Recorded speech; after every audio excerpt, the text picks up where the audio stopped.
આજે મને થઈ લાડુ ખાવાની ઈચ્છા. મેં મારા મમ્મીને કીધું લાડુ ખાવા છે પણ ગોળના પણ સફેદ જોઈએ. તો મારી મમ્મીએ છે ને ઘઉંનું ભેળકું અને સોજીને ભેગું કરીને આ રીતે ભાખરી જેવું બનાવી લીધું અને ભાખરી શેકીને એમાંથી લાડુ બનાવ્યા. ફૂલ વિડીયો લિંક હું નીચે આપું છું, તમે જોજો, મજા આવશે. આ રીતે દબાવી દબાવીને ભાખરી શેકી લીધી છે. અહીં જુઓ, આપણા લાડુ છે ને એકદમ વ્હાઈટ બનશે. મેઘનાએ બધી જ ભાખરીઓ શેકી લીધી. પછી મારા મમ્મીએ એને હાથ વડે ચૂરમું કરી લીધું.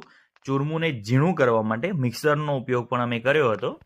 અમારી ચેનલ સાથે જોડાજો. ગામડાની એક અદ્ભુત મજા સાથે અમે એક નવી જ વાનગી તમારી સાથે શેર કરીએ છીએ. ઘી ગોળનો પાયો કરી લીધો છે. એની અંદર ચૂરમું, ઇલાયચી, ડ્રાયફ્રૂટ ઉમેરી લેશું અને લાડુ મસ્ત તૈયાર કરી લેશું. અમે ખસખસવાળા લાડુ તૈયાર કર્યા હતા. જો તમને અમારી વાનગી ગમે તો લાઇક, શેર અને સબસ્ક્રાઇબ કરવાનું ભૂલતા નહીં. જુઓ, અમારા મસ્ત લાડુ તૈયાર છે.